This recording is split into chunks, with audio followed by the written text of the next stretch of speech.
Hello, dear viewers. Support me by subscribing to my channel and share my video if you like it. And also, make sure you comment your thoughts. Now let's start the video. Naturally, Jaime rubbed his forearm just above his stump. He hated this. He hated having to ask forgiveness for such a stupid moment of weakness. Why didn't he keep his mouth shut? I came today because, well, I'd like to apologize. I don't quite remember everything I said to you a few days ago, but I know I said too much. Was it the truth? Arya asked. Yaximbi nodded once. Then, don't apologize, Arya. If anything, you should apologize for not seeing to that wound sooner. You caused a lot of trouble. I excel at that, Yamin said. At the time, I wished you left me to die. Why would I do that? You didn't leave me to Joffrey. Arya sheathed her sword and hid it in the stones again. Don't Lannisters have words about paying debts? You're not a Lannister. I'm your family's ward. Perhaps I'm trying to blend in, Arya said. Besides, my father believed in paying debts too. That's what justice is, right? Yaxley studied her. In a sense, I suppose it is. He took a step back toward the door. I'll leave you to your practicing. I only came by to apologize. You could stay and practice, Arya said. Yaxley blinked. Did she mean that as a joke? Her expression looked sincere. I'm afraid I won't be much good at that anymore. I have something for that. Arya crossed the room. Really? Are you hiding a spare hand in here? Jaime asked. No, but I found these. Arya picked 2 wooden practice swords up from the wall. They're extras that my teacher and I used to use while sparring. And what am I to do with a stick? Jaime asked. Practice. Arya tossed him the sword. His fingers fumbled and it clattered to the floor. She smirked a bit. Next time you will catch it. This is ridiculous, Jaime said. I've fought with my right hand my whole life. Training my left hand will be like starting from scratch. Then you best get started, Arya said. You said you're nothing without swordplay. Then fight for it. I have. She circled around him. Every day of my life I fought to wield a sword. They kept taking my sticks away from me and giving them to my brothers instead. They told me I was a lady, and I could never be a knight. But you, they put a sword in your hand as soon as you could walk. And now I've lost that hand, Jaime glared at her. You have another one.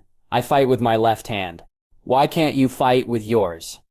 Urge held his gaze, a challenge in her eyes. You're just worried that if you try again, you'll fail. Scared you'll be beat by a girl? Reimagined gave a mirthless laugh. Anyone ever tell you not to play with a lion's tail? This lion only has 1 paw, and he just told me that he's too scared to fight. Why shouldn't I? Arya asked. She lunged forward and gave him a smack on the arm. Then another. Pick up the sword, sir. Fight me. If you're as good as everyone says you would, try again. Jaime let out a half snarl and seized the tip of her sword when she swung at him once more. His grip was weak, but she let him have it, bending instead to pick up the sword he had dropped. Good. You're holding a weapon. That's a start. Arya extended hers. Now fight me. Jaqen shook his head. Why do you care if I do? I don't know, Arya said. I just do. It's depressing seeing you wander about the keep. She swallowed hard. You saved my life. Let me help you keep yours. Yadim laughed once. What an interesting girl. Debts, it seemed, were important to her. Even if they were owed to a man her father despised. To a Lannister. A one-handed man against a girl. What fools we'll look like. Then we'll be fools. Arya gestured for him to come at her. Come at me, or I'll start hitting you again. Jake sighed. The girl was 1 part mad and 2 parts stubborn. She would not be refused. Very well, Lady Stark. Then he lunged at her.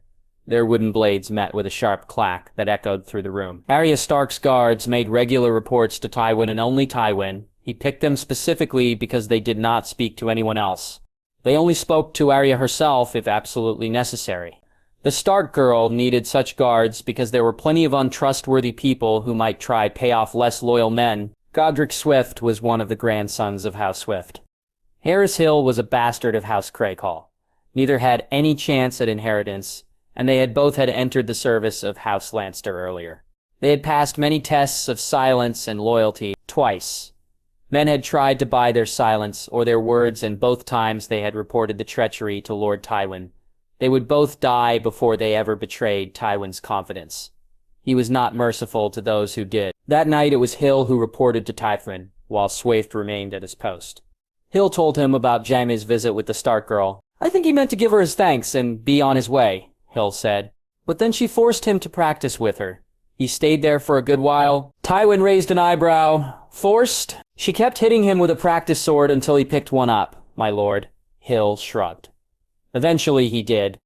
I think he was too annoyed to argue. How long did he stay? The better part of 2 hours. He cursed quite often, Hill said. A few times he tried to put down the sword and she started hitting him again. Tywin very nearly smiled at that image, but he stopped himself.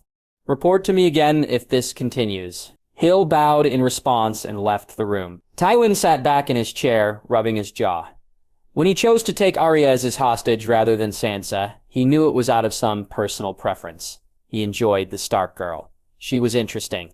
But since she arrived, she was doing a great deal to justify his decision. In the past month, she had saved Tommen and his son, and now she was forcing Jaime to practice by the sheer force of her stubbornness. Perhaps she was trying to gain favor to ensure that her brother would survive King's Landing. Perhaps she felt indebted to Jaime for standing between her and the King's guards.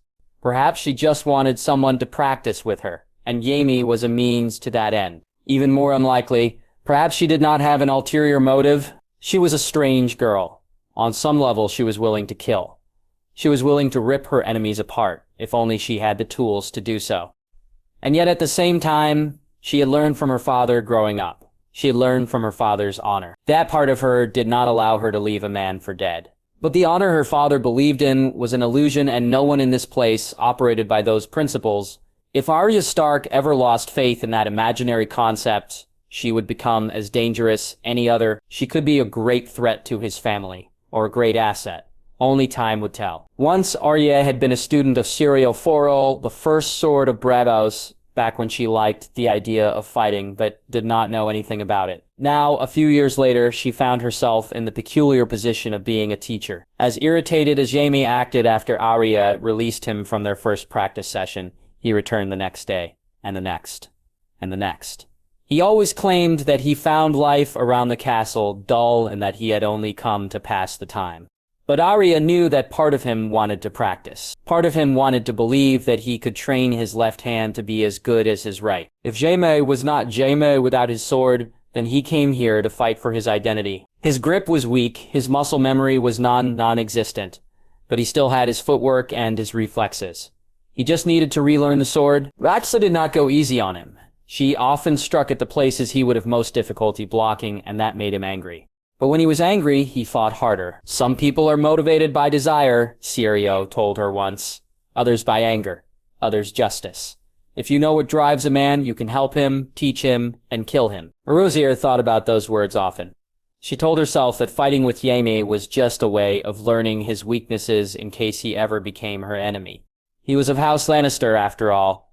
It was her role as a Stark to learn their weaknesses. A lie to yourself is the worst lie of all, Arya Stark. Soro's words were sometimes quite annoying. Truly, she did enjoy sparring with Jaime, especially now that they were more evenly matched. She liked being able to hit the man who was once one of the best knights in the Seven Kingdoms. It made her feel strong. She also liked having someone to fight. Swinging at an invisible opponent got rather dull, and it didn't help her to practice her reflexes. While Jaime pretended that these lessons were of no consequence to him, Prince Tommen treasured every word that dropped from Arya's mouth. When his mother finally let him go outside again, always well guarded, of course, Tommen often asked Arya to accompany him to the gardens. In fact, he would not return to the maze without her. He was too nervous to go alone, even with his guards. On these walks, he pestered her about how she handled a knife. I want to know how to use a blade like that, Tommen said. I'm well protected, yes, but what if my guards fail? A knife could save me if you're not there. He had such an eager and open expression, and if he was ashamed of asking for help from a girl, he did not show it. Arya was reluctant to teach him initially, but then again, Tommen was right. He should be able to defend himself. He was a prince, after all. So Arya relented. She showed him how to hold a knife and how to throw one properly, how to slash and slice and how to conceal the weapon in his sleeve. It was just enough to ease his mind knowing that he had some defense against future attackers. And for Arya, well, it was nice to have someone ask her for help in a fight. Tommen did not dismiss her as a helpless girl anymore.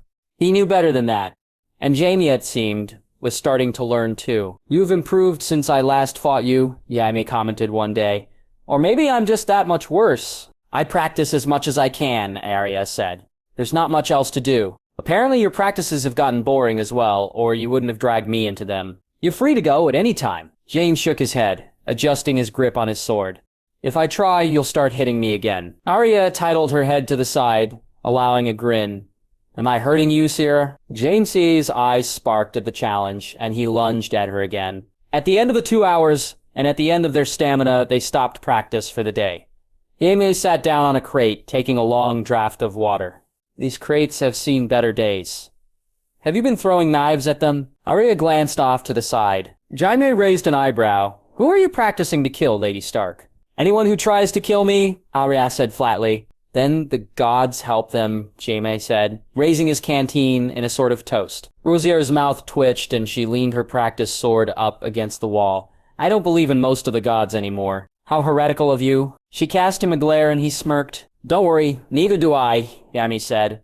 He set down his canteen and leaned back against the wall. "When did you stop?" Beatrice stared at her feet. She knew exactly when. She remembered the exact moment that the gods fell to earth for her. She remembered the faith in higher powers leaving her body, as swift as the downward stroke of a sword. "When I saw my father die," Yabba nodded. "I lost my faith over time, but I started hating the gods after my mother died. It didn't seem fair at all, for them to take her, and everyone always insisted the gods were fair." "Your mother?" Arya looked up at him. "Who was she?" "No one in your family has spoken much about her. She is a bit of a forbidden topic," Yaime said. "Cersei and I were 8, quite young to lose a mother.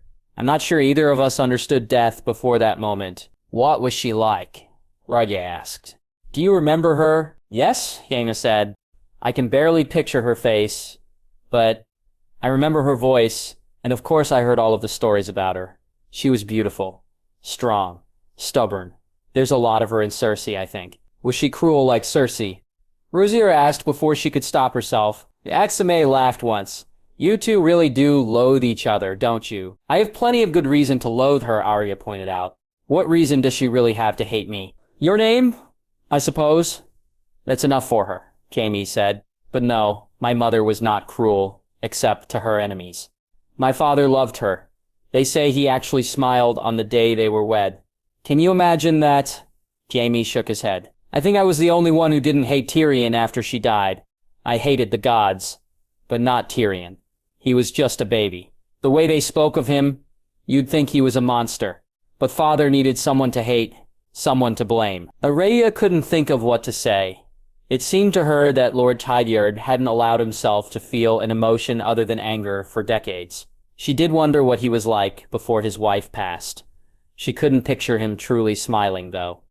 His smiles were always laced with contempt. "When is the last time your father smiled?" "I'm not sure." "A long time ago. He used to smile at us on rare occasions when we were children, but that was mostly before our mother died." Yamatse exhaled, placing his hand over his face. "Why on earth am I telling you this? Why on earth do I keep telling you anything?" "I'm not sure," Arya admitted. "Your father does it sometimes, too. So does Tyrion. You all seem to like telling me things. You'll be able to write a history about us soon." Jaime exhaled. "You should even the scales. What dark secrets have you been hiding?" "I have a contract with an assassin and am still considering which of your family I want him to kill." Lord thought. "Dark secrets. Surely the Stark family can't be as perfect as it seems," Jaime said. Rosier shrugged. "We didn't have dark secrets. My parents loved each other well, especially considering they barely knew each other when they married. My siblings and I all got along. Well, I ate with Sansa sometimes. A lot of the time, but it was the kind of fighting all siblings do." She perched on another one of the crates, tucking one knee up to her chest. "My mother always hated my half-brother John, but the rest of us liked him. Everyone in our household was kind to us. We were happy." Jaime let out a small groan.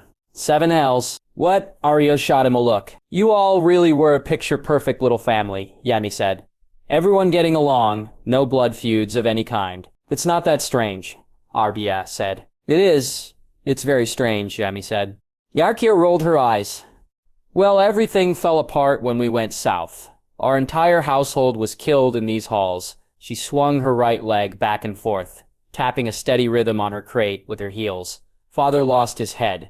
Robb and Mother went to war. Sansa was trapped here. Bran and Rickon were taken prisoner by Theon. Oh yes, Theon Greyjoy, Jaime said. Tell me about him. It had been a very long time since Arya thought about Theon. She knew he had turned on them, but it was hard to think about the boy that she knew becoming their enemy. He was cruel to Jon sometimes, she said at last. But I thought he liked the rest of us. He taught me how to shoot a bow better once. Arya picked at one of her nails.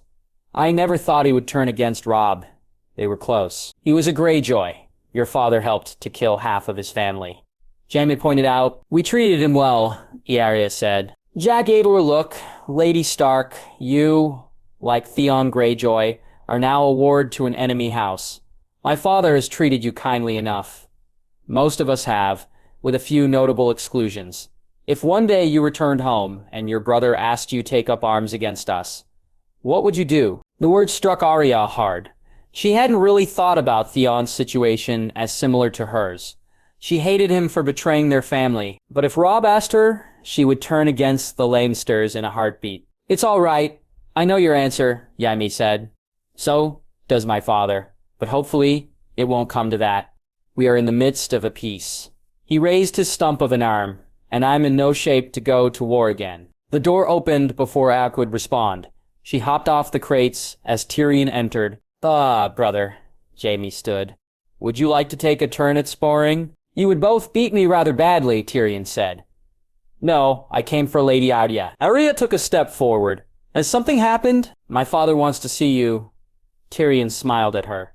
Your brother has won the last of this war. Nothing could quite describe the relief Arya felt as Lord Tywin told her the news. Her brother had crushed the remainder of the Greyjoy forces, claiming Pike for the crown. Robb Stark had installed another lord there temporarily to keep the peace. Balon and Theon Greyjoy were both executed for their crimes against the king. The news of Theon's death felt strange to her. He was a traitor, after all, and had put her little brothers in danger. But she still remembered him as the Theon she left in Winterfell. She was glad at his death, but it was a bitter sort of gladness. Most importantly, Robb was alive and would soon ride south. She would get to see him again. Westeros will never worry about another Greyjoy rebellion after this one, Tywin said. Their fleets are scattered and burned, and the Greyjoy line ended with Theon. My tolerance for the Iron Islanders was at its end. How soon will Robb be here? Arya asked. Within the week, I'm sure. Tywin started toward the table to pour himself a goblet of wine. Arya stopped him. Let me. I have experience as a cupbearer, she said. Tywin's mouth twitched. It was his version of a laugh. Pour yourself a goblet, too. I don't like the taste, Arya admitted. That's because the North has terrible wine. Try some again, Tywin said. It's bad manners to refuse a lord's offer. Arya inclined her head and poured herself a cup as well. She handed Tywin his goblet and raised her own. To peace? Tywin raised his cup. For now. Ruzio sipped at her cup. It was better than the wine they had in Winterfell, but still had a bitter aftertaste. You don't think the peace will last? It never does for very long. I've seen several rebellions in my lifetime. There's always another, Tywin said. Some people like war because it creates opportunities for them. Opportunities to grab at more power. Sometimes they justify their causes, of course. Stannis claimed the throne was his right. Renslayer claimed he would be a good king for the people. Balon and your brother wanted independence. But it's all just pretty words for the same thing. Power. Arya did not like her brother being lumped in with those other kings, but she knew better than to argue. Some wars are fought for just causes. Causes can be just, Tywin said. Men rarely are, remember that. Have you known any men who were just? Arya asked. Not entirely. I don't think it's possible, Tywin said. Maybe it's not possible to be completely just, Arya said. But my father was mostly just, and he wasn't hungry for power. He could have taken the throne if he wanted to, but he didn't. No, Tywin agreed. He gave the throne to Robert Baratheon instead. And Robert Baratheon was a terrible king. Was that just of your father to give the realms to his friend? Or should he have taken the throne knowing he could rule better? That's not fair, Arya protested. How could my father have known he would be a bad king? He grew up with Robert, thought of him as a brother. I'm sure he suspected Robert was not suited for the throne. Maybe he didn't think he could rule better. Arya said, he never even expected to be Lord of Winterfell. His older brother Brandon was supposed to have that before he died. I heard my father say to my mother once, when I wasn't supposed to be listening, that he was only ever trained to follow his brother's lead. He didn't want to do anything else. True enough, Tywin said. There are some men more confident as followers than leaders. They have no ambition. My brother is like that. You filled his cup before. Do you remember? Lord Cavan, Arya recalled. He seems like a good man. He is, Tywin said. He's loyal and he's a kinder man than I am. I imagine he's disagreed with me a number of times. But he almost never questioned me. I can trust him because he has no designs on power. He sipped his wine. Unfortunately, neither does Yami. Rhaenyra's brow furrowed.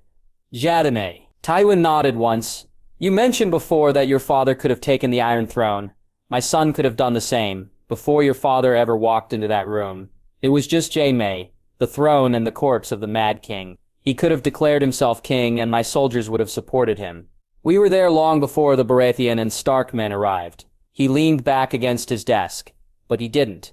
I don't believe he even thought about it. Arya stared thoughtfully down at her wine.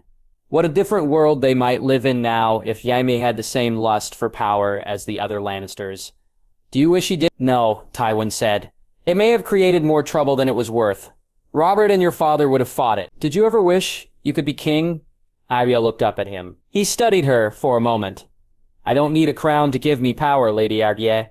The crown is really just another trick. The same as Just Cause is. I suppose nothing is real then, Arya said, a bit snidely. That's a question for the philosophers, Tywin said. For a moment a silence fell between them. Arya traced her thumb along the rim of her cup.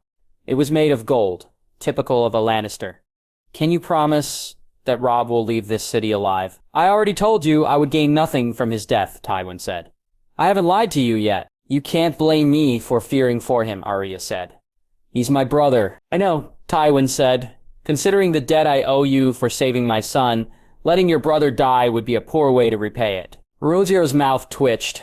How does it feel being in debt so someone? Careful now, girl, Tywin replied, but she could tell by his tone that the question had not truly angered him. I can't promise any absolutes.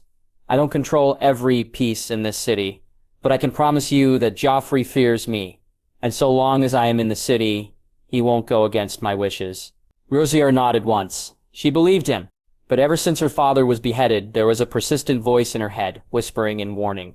Your whole family will join him someday, and you will be left alone. The Greyjoy line was finished. Several other houses had died out in this war, and if Robb had not agreed to peace terms, the Stark name might have joined them. Arya was all too aware of the fragility of names and families now. Her family had survived for now, but for how long? Tywin finished his wine and circled around his desk to flip through some papers. Speaking of my son, how is his training coming along? Arya stilled. My lord? Well, you seem to have designated yourself Shamy's teacher. Tywin glanced up at her. You're followed at all hours by 2 guards that belong to me. Don't act surprised when I know how you spend your time. Aera set down her wine. People who give up easily irritate me. I was only trying to... Tywin held up a hand. Don't explain. There's no need. I'm pleased that someone is forcing Jaime to practice. Yara's eyebrows shot up. You are? I don't have time to force him. You might as well, Tywin said. He seems to listen to you. Only after I hit him a few times, Arya muttered under her breath. Tywin heard her and smiled as he looked back down at his papers. Arya blinked hard. It was a genuine smile, small and gone in a few seconds, but without any of its usual contempt. She wondered if he had even realized he had done it. I must be seeing things, she thought. I should leave before I see anything else. Strange. She started to turn toward the door. My lord, if there's nothing else... The words died on Arya's lips. Because as she turned, the door had opened, and in stepped a man armed with a crossbow aimed directly at Tywin Lannister. The next moment happened in slow motion. Arya registered the assassin, and she registered his target at the exact same moment. She went instinctively for her knife, hurling it at the assassin's head at the same time he fired off the bolt. She struck him directly at his temple, and he collapsed in a heap on the ground. Rhaenyra's whole body buzzed with panic as she turned to look at Tywin. He was sitting in his chair. The bolt had struck his shoulder, not his heart. He must have moved out of the way in time. He gritted his teeth together, gripping the bolt tight in his hand. Poison. With a grunt, he ripped the bolt from his shoulder. They coated the tip with poison. 7 hells, Arya thought. It occurred to her, in that moment, that if she did nothing, Tywin Lannister, her captor, and one of the names on her list, would die. It was a startling thought, considering he always seemed so invincible. This was an opportunity she might never have again. The same thing must have occurred to him. He met her gaze for a split second, and she saw that he understood. For once, his life was in her hands. She thought about it. For a long moment, she thought about turning and walking out of the room. But then, reality set in again. If she let him die, then Robb would never leave the city alive. She wouldn't last long either. Joffrey's fear of Tywin was one of the things that protected her. No, he had to live a bit longer. What do I do? Arya asked. Tywin nodded at the cabinets on the other side of the room. There's a vial in there. Small, transparent. The liquid inside is clear. Arya rushed to the cabinets and held up the first bottle that matched the description. This one. No, smaller. She found another. This one? Yes. What is it? Bring it here. Rosier obeyed, handing him the vial, his wound oozing blood. But it wasn't as visible past the red of his doublet. He took the vial and downed the whole thing. It will slow the progress of the poison long enough to get a real antidote, he muttered. But it busy me minimal time. I need the Grand Maester. I'll find him. Rosier rushed to open the door. When she did, she saw the bodies of her 2 guards sprawled across the steps. She choked down bile and stepped back into the room. Right. She should have expected that. New plan. My guards are dead. If you stay here, someone else will kill you before the poison does. She pried her knife from the assassin's skull. Can you walk? For now. Tywin forced himself to his feet. Then we'll both go to the Maester. Arya adjusted her grip on the knife, and if there are any other assassins coming, we will probably both die. She took a deep breath. Her heart was absolutely racing, and she had poor odds with only her knife. See that we don't, Tywin said firmly. Even as he was dying, he was giving orders. He never stopped. Rosier opened the door again and stepped around the bodies of her guards. Lord Tully walked unsteadily just behind her, placing his hand on the wall to keep himself upright. She advanced quickly down the stairs, checking for any other assassins. She flinched at the twitch of every shadow. At the foot of the tower, the door opened and a shadow entered. Arya recognized the same clothes on this man as the assassin upstairs. Maybe it was coincidence. Maybe it wasn't. She didn't have time to think about it. She launched herself down several steps and drove her small blade into his throat. Blood sprayed across her face. I will not be afraid, I am a wolf. She looked back to make sure Tywin was still behind her.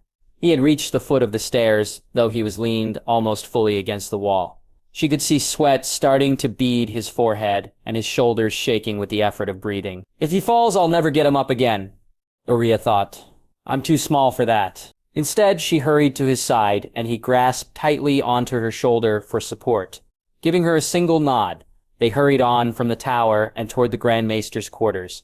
Late at night, in the keep, no one else was around, almost as if everyone had been cleared from the area beforehand. Perhaps the mastermind had paid off any of the usual guards so that they wouldn't interfere. The mastermind had not expected Arya to be a problem. Rapid footsteps rose behind them, and Arya glanced over her shoulder in time to see a third man charging. She shoved Lord Tywin out of the way, and the assailant's knife passed between them. Fluid as water, quick as a shadow.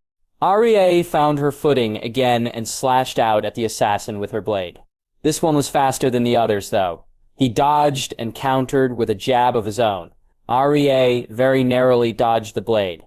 It will be coated in poison too, she thought. I can't let it touch me. The blade whistled dangerously close to her cheek, so close that she thought it must have cut a strand of her hair. What do we say to the god of death? She dodged a second stab, stepping back down the hall. Not today. The assassin struck again, and she all but threw herself backward. She rolled and slid across the floor before coming up in a crouch several feet away from the assassin. Just far enough, as the man ran at her. She threw her knife and embedded it in his stomach. He crumpled to the ground with a gasp. His knife clattered to the ground. Growling, Arya pushed herself to her feet and seized the assassin's fallen knife. She stalked over to him, holding the point to his throat. How many of you were there? Why you? How could you? How many? Arya snapped. She gripped onto the blade embedded in the man's stomach and twisted hard. He screamed. 3, he cried. There were 3 of us. 3. That meant she had killed them all. She cast a glance at Tywin, who sat on the floor, hand clasped over his wound. Maybe the assassin was lying, but even so, Tywin wouldn't be able to walk any further. She would have to take the risk and run for help. She pulled her blade from the assassin's stomach and drew it sharply across his throat. Then she stood. "I'll be back," she told Tywin. Sprinting off without another word, she had to get the maester. Had to get someone, at least. Someone who could carry him. Hold on, she thought. Just hold on. This was not the first time someone had tried to kill Tywin Lannister. From the very beginning of his life, he was a target. The eldest son of House Lannister in a time when the Lannister name was not respected, men had tried to kill him with poison, with swords, with arrows, since he was very young. Nothing he did would ever stop him from being a target. The key, he found, was to make people too afraid to try. Someone stupid had made this attempt on his life. Someone stupid, but with a lot of resources. From the moment the arrow struck him, he started to realize the plan. Someone was trying to create chaos and bring back war. Tywin's death would let Joffrey run wild, and with Robb Stark riding south, this was a very bad time for Joffrey to be off of his leash. He could not die. Not this night. But his survival rested entirely on the shoulders of a 14-year-old girl. He saw her think about leaving him. He saw the notion pass through her eyes. But then she knew, as well as him, that only Tywin had the power to ensure her brother's safety. So she armed herself with that tiny knife and guided him down the stairs. He could feel the poison taking slow effect. His body felt heavy. His head dizzy. Breathing was difficult. He would not be able to fight anyone off in this state. If there were any other assassins, it would be up to Arya Stark to deal with them. Shockingly, she did. Tywin knew, of course, that she practiced swordplay, that she carried a knife up her sleeve, but he had never seen her use either, until that night. Panic transformed her into something almost inhuman, quick, feral, vicious, with her brother's life on the line. She did not hesitate to kill. Cersei described her as wild as a wolf. Only now did Tywin actually believe her. The poison set in further. He could not focus on the Stark girl as he slid down the wall, pressing a hand over his wound. It was a trial to stay awake. The third assassin screamed in pain. "How many?" the girl snarled. Tywin stared up at the ceiling. He couldn't die tonight, but he wondered for a moment if he would. Men didn't get to choose when they died. No one did. If men could stop death, then Johanna would still be with him. I must be close to end if I'm thinking of her, Tywin thought. He tried not to remember her, even all of these years later. It was too painful. Somewhere, he heard the girl speak again. "I'll be back," he heard her footsteps echoing down the hall, until they faded into nothing. "They may have killed me this time," he struggled to draw breath. He dug his thumb into his wound to try to keep himself awake. Johanna? He got the sense that if he closed his eyes, he would see her again, see her face. He still remembered her face so clearly, even after so many years. It was tempting. So many years of trying to hold up the world. It was so tempting to rest. Footsteps returned. More of them this time and heavier. Tywin wondered if someone had come to finish him. Instead, he heard his son's voice. "Father?" Jaime lifted him from the ground with his one hand and balanced his arm over his shoulder. "Hold on. Pyxell is close." Tywin blinked twice. Arya Stark was at his other side, digging her nails into his other arm. Her wolf's eyes blazed with silver fire. "Do not die," she ordered. That was the last thing he heard before he lost consciousness. The situation was bad, but not hopeless. Now that Tywin had received the proper antidote, Pyxell assured Jaime that his father had a chance to live, and an equal chance to die. It was more uncertainty than Jaime was comfortable with, but there was hope. For every night his father survived, his odds would improve. But even in the best-case scenario, he would be confined to rest for several days. That would leave him vulnerable. He needed to be guarded well every day, by men that they could trust. It was a fucking mess. This could not have happened at a worse time. Robb Stark was days away. What was to stop Joffrey from murdering him in the throne room, in the same place the King Aerys murdered his uncle and grandfather? Arya Stark had clearly considered this because she refused to leave the room. There was still blood flecked across her face and clothing. She had killed 3 assassins, she said. 3 men with a tiny knife. She must have caught them all by surprise. A 14-year-old girl from a noble house was not supposed to be a threat. By the time they realized she was one, Well, it was too late. She sat in the corner, wide-eyed, still clutching her tiny weapon, watching his father twist and turn in his bed, waiting to see if her efforts would be for nothing. Jaime exhaled and crossed to her. Lady Stark. She didn't look at him. Ariadne, he said, a bit louder this time. She looked up at him, blinking, as if she just realized he was there. Are you injured at all? Jaime asked. She shook her head. Good, Jaime said. You should get some sleep then. You've done all you can here. I'm not particularly tired, Arya said. I'll stay. For what reason? Are you going to will him to stay alive?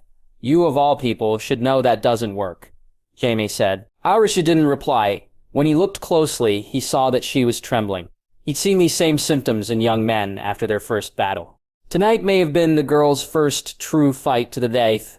She had won, but her body had not yet calmed down from the experience. She was still waiting for another assassin to jump from the shadows. Jaime rested a hand on her shoulder. She flinched at the touch. He's only here because of you, but you can't make him live. He has to, Arya said. If he doesn't, then Rob Jorgeane exhaled. It might not come to that. Can you promise? Arya glared up at him. Can you promise me my brother's life? Jaime didn't answer. Of course he couldn't. He was a one-handed man and a king's guard. The king was both his nephew and son. He could not stand against him if he chose to kill Robb. Instead of offering false promises, Jaime pulled out a handkerchief and handed it to her. You should see to the blood on your face. That's not going to save my brother either, she muttered. No, but I don't recommend walking blood splattered through the keep, Jaime said. Arya accepted the handkerchief slowly, dabbing at her face. She seemed almost surprised by the amount of red that stained the white. Jaime opened his mouth to say something else, but at that moment the door opened. Peter Baelish stepped through, with a bow. Sire, my lady, how is Lord Tywin? Not good, Jaime said. But not dead. That is a relief, Littlefinger said. I just came from examining the bodies of the assassins. I thought you might want information. Obviously, Jaime said. They likely came from the same place as our first assassin, Littlefinger said. No sign of Umbred this time, but they did have other similarities in their dress. I think we are dealing with the same culprit. He glanced at Arya. The same savior too, apparently. The assassins should learn to stop attacking when you're around. Shouldn't they, Lady Stark? She did not respond. She glared daggers through the man. Of course, Littlefinger had betrayed the Stark house before, and had betrayed her to his father. Jaime imagined that she rather hated him. Do you have any idea of that culprit? Jaime asked. At the moment, the most likely suspect is the North. Though it's likely they had help from a spy in King's Landing, Littlefinger said, We best be wary of our friends in this time. Should I be wary of you, Lord Baelish? Jaime asked. Littlefinger smirked. I do recommend it, but I assure you, I am loyal to King Joffrey. You're not really loyal to anyone, but you're loyal to those who give you power. I suppose the king did give you a holdfast. Jaime ran a hand through his hair. The North didn't do this, Arya murmured from behind him. She was studying her small blade. It's too obvious. They would have hidden it better. Not everyone is as bright as you, Lady Arya. People make mistakes. Littlefinger turned back to Jaime. It's too soon to know for certain. We will have to investigate further before we know if the North is truly to blame. Perhaps the knife is a coincidence. Who knows? You should know, Jaime said. We employ you to know things, so find out. Of course. Littlefinger gave a small bow and started toward the door. Lord Belzier said softly. Jackson turned back to look at her. She had the strangest look on her face, like she had just remembered something very important. Yes, Lady Stark, Littlefinger asked. Who do you think the culprit will target next? She asked. They must have other assassins here. Who is the next target? It's impossible to say, Baelish said. There are many worthy targets, but both of their attempts thus far have been unsuccessful. They might leave. I wonder why they haven't attacked the king, Arya said. If the North is behind this, and they wanted revenge, Joffrey is the one who killed my father. Why go after his brother in his hand? I'm not sure of their goal. Perhaps they are lashing out blindly. Perhaps Joffrey is too well guarded. I will find out. He inclined his head. Excuse me. Belzien's brow furrowed, and he looked back to Arya. What was that about? Nothing, she stood abruptly. I should go. Jaime blinked. You wouldn't move, and now you're in a rush. What changed? Maybe I'm just listening to you. Arya strode past him. Jaime caught her arm and pulled her back. Lady Arya, are you planning to do anything stupid? Arya looked up at him. No, but I'm going to do something. She glanced one more time at his father, then she jerked away from Jaime and swept from the room. Jacksamy exhaled, pacing to the other side of the room. His father had gone still again, but he was still breathing. For now, at least. You have to live, Jaime murmured as he looked down at him. We all despise you, sometimes. Most times, actually. But things always seem to fall apart when you're not around. His father did not reply, and Jaime was left in the silence of uncertainty. When Arya was still Lord Tywin's cupbearer, Pater Baelish had come to Harrenhal to speak of strategy. He had something then that Arya had remembered a year later. In my experience, chaos is an opportunity. Lord Baxley was a man who came from a very small house in the Riverlands. He should have had no hope at real power. But since the war, he had become the lord of a holdfast, negotiated the Lannister alliance with the Tyrells. He knew how to use a war to elevate his position, because money and silver-tongued men were vital in war. But they weren't in a war anymore. It's too soon to know for certain. We will have to investigate further before we know if the North is truly to blame. Perhaps the knife is a coincidence.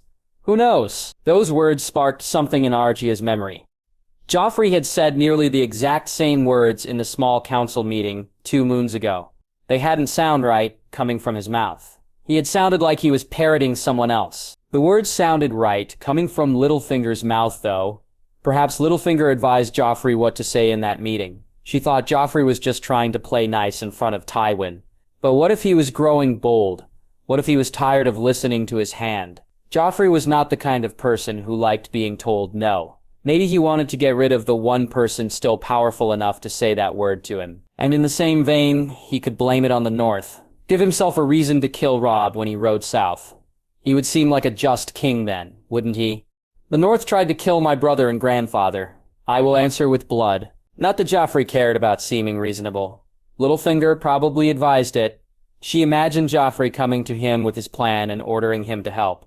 So, Littlefinger was trying to make the best of Joffrey's blaze. He was tempering some of the king's rage with the hope of rising to even more power. What would the king give him as a reward? A bigger castle? More power? I assure you, I am loyal to King Joffrey. Littlefinger had not lied when he said that. Clever of him. But Joffrey was not loyal to his family. Not even his own little brother. They had both made a vital mistake, though. They underestimated her.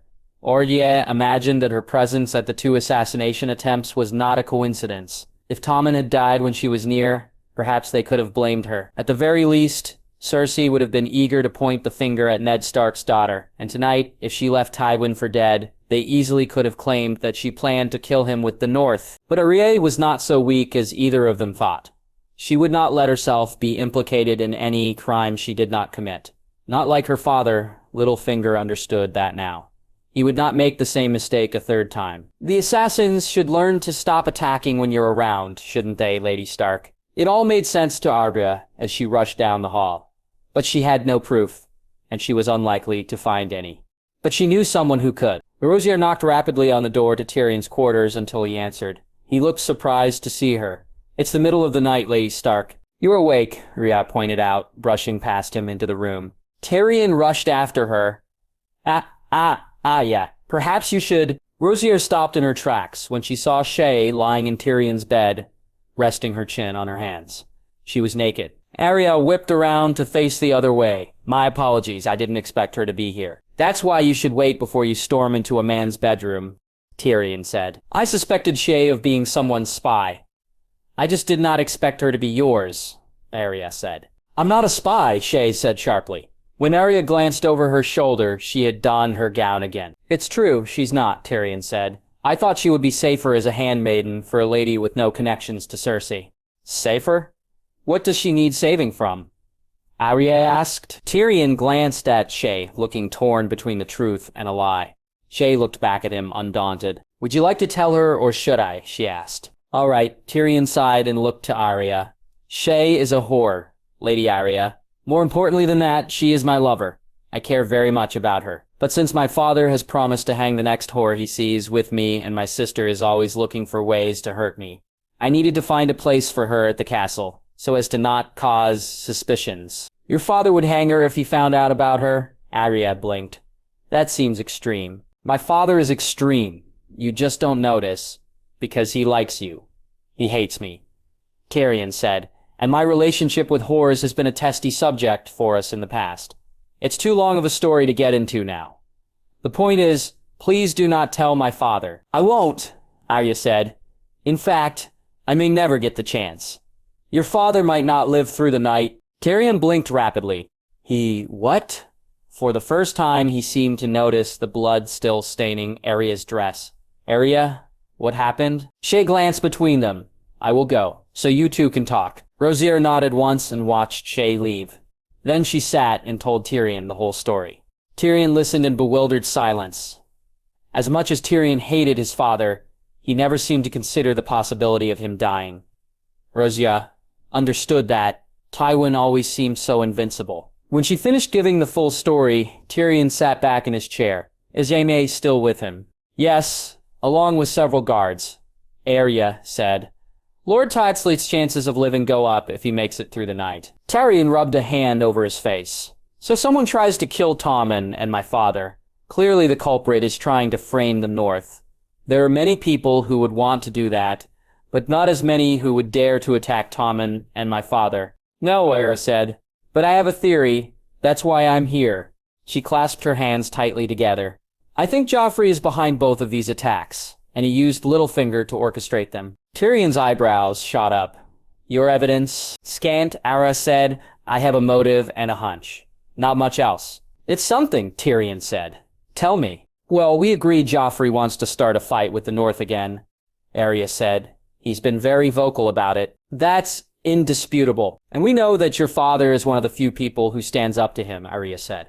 Which Joffrey doesn't like. Also indisputable, Tyrion pointed out. He's afraid of him, but even father knew it wouldn't last forever. Joffrey doesn't like being afraid. So, that is plausible, Arya said. But would Joffrey go so far as to kill his brother? You've been his hand before. You know him better than me. Tyrion drummed his fingers against the edge of the table. Joffrey has never been affectionate with his little siblings, and he belittles Tommen constantly for his weakness. Tommen has learned to avoid him after a while. He looked up at her, and it wouldn't be the first time Joffrey tried to remove one of his heirs. When I became Hand, he sent the City Watch out to kill all of his father's bastard children, just to make sure none of them had any claim. Why would that matter? They're bastards, Arya said. Bastards have no claim. At the time, there was a rumor going around that they might have a better claim than Joffrey.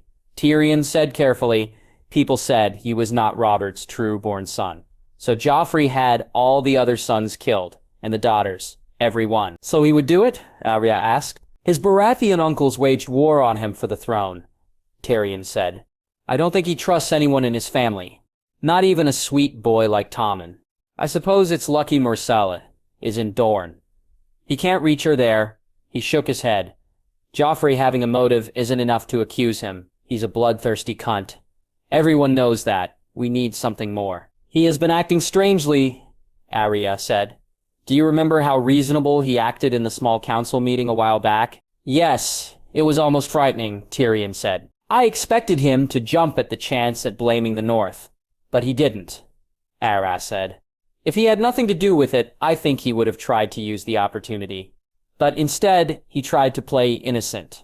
I didn't think he was smart enough to do that until tonight. When I spoke to Littlefinger, he spoke the same words Joffrey did that day. Yes, let's talk about Littlefinger for a moment, Tyrion said.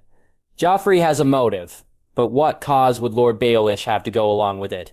He fears my father too, and he knows your father keeps King's Landing stable, Arya said.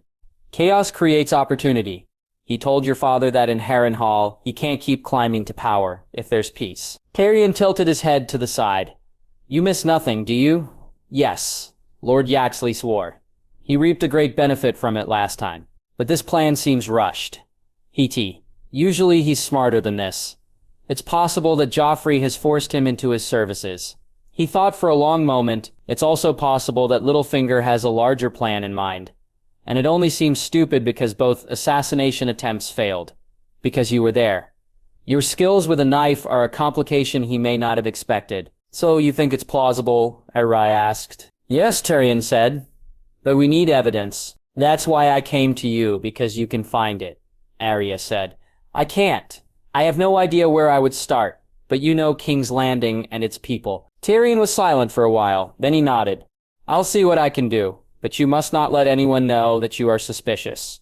Treat Lord Daenerys as normal. Treat the king as normal. Aruzier nodded. At least she had someone she could trust with this information. Tyrion had more cause to hate his father than anyone, but still, he cared about his family. She knew for certain that he is not involved with this. He could help her find the culprits, but if she was going to ensure Rob's safety, there was one more thing she had to do. Early the next morning after a sleepless night, she waited on the balcony of her practice room. She was unguarded, because her guards were dead. Tywin had survived the night, but he would be bedridden for a while yet. He would not be able to receive Rob, so she stood, waiting for the one person who could help her. A girl looked troubled. She spun to see Jaqen standing near the door, a mysterious smile on his face. A girl is troubled, Arya said, but decisive. Jaqen approached her. You have a name to give, don't you? I do, Arya said, but this person must die soon. My brother arrives in a few days. If you wait too long to kill this person, my brother will die. I've told you before that death is assured and time is not, Jaqen said. I don't care, Arya snapped. Please, time has to be assured. Jaqen inclined his head. Give me your name. Arya took a deep breath. He had made no guarantees that her brother would live. But if Rob died, she would still have her vengeance. She looked up at Jaqen, fire blazing in her gray eyes. Joffrey Baratheon. The last time Rob had been to the capital, he was barely more than a baby, and he had no memory of the great city. The Red Keep and the Great Sept of Baelor were certainly a marvel to look at. Yet the whole city had a dangerous atmosphere, an undercurrent of malice running beneath to beautiful buildings. Rob did not trust this place. He had grown more suspicious over these past few years. How could he not? War drew out traitors like poison from a wound. Even his own friend. Rob shook his head. He could not think about Theon right now. He didn't want to think about him ever again. It was with his own blade that he executed his once best friend only a month ago. It would have been easier if Theon was unrepentant and boldly refused to kneel, but he didn't fight the sentence. He knew he had gone too far for redemption or mercy. He knelt on the ground and let Rob take his head without any fight. The man who passes the sentence should swing the sword. If Rob could not trust his closest friend, it was even more difficult to trust an enemy, but the North needed peace. His son needed peace. And if they wanted lasting peace with the crown, he had no choice but to kneel before this rat of a king. He remembered Joffrey from his visit to Winterfell. He had a smug face and the grin of a boy who had never been punished for a single one of his actions. Sansa had adored him instantly, and Rob worried for her. The prince was not kind. He could see that in an instant. Sansa saw it now, too. In fact, she knew it better than anyone. Her time in King's Landing had been such a trial for her. Before Rob left Winterfell, she had clasped her arm tightly and made him promise to be careful. Joffrey is a monster, she said, and if he gets the chance, he will take your head. Tywin Lannister won't give him that chance, Rob said. He is a man of his word. He can control the king. But still, he was unsure. The Lord of Casterly Rock kept his word only as long as it suited him. If Tywin Lannister did decide that Rob was no longer useful to him, perhaps he would stand aside and let him die. He found himself kissing his wife a little longer before he left, and holding their baby boy close. Little Eddard had been born 2 years ago, and he was healthy as ever. Talisa was days away from birthing their second child. He did not want to leave them. He did not want to ride south. If they break their word, his mother promised before he left, we will rain the 7 hells upon them. Starks know how to survive the winter. They don't. No, the Lannisters did not know the winter. Tamlin had admitted that himself. He would avoid a conflict if he could. At least Rob hoped. They passed through the God's Gate early that morning and made their way up toward the keep. At the stables, Rob and his men were met by an escort of guards. He already could feel the tension as he dismounted his horse. The king has prepared rooms for you all, the man at the front said. You must be weary from travel. At noon, the king will hold court and receive you in the throne room. Until then, you may rest. You are most kind, Rob said. Already something seemed wrong. He would expect the hand of the king to greet them, since this was such an important day. We've ridden long and hard to meet with his grace. The man inclined his head this way. Fortunately, they were not immediately led to dungeon cells. That was a good start. They were given rooms in the keep. But still, Rob felt the danger. he would likely not feel calm until he left this city. His instincts told him to flee. He wished, in that moment, that he had brought Grey Wind, but he worried the Lannisters would take that as a threat. When Robb was agitated, Grey Wind had a tendency to growl and snap. He would rather Grey Wind stay behind to protect Winterfell. Even if he died, his wolf would remain. More than anything, he hoped to see Arya. She would be able to tell him if something was amiss, and of course, he wanted to make sure she was being treated well. Then, at the door to his quarters, he heard his guards talking to someone. "What is your business with Lord Stark?" "I'm his sister." "Idiots. Let me through." Robb couldn't help but smile. Of course she would find him. He turned to see her standing in the door, her expression somewhere between happiness and anxiety. She had grown a few inches since he last saw her, and her hair hung to her shoulders in her blue and gold dress. She looked like a proper lady. How she must hate that. "Yeah," Robb murmured. "It's good to see you." Arya launched herself forward.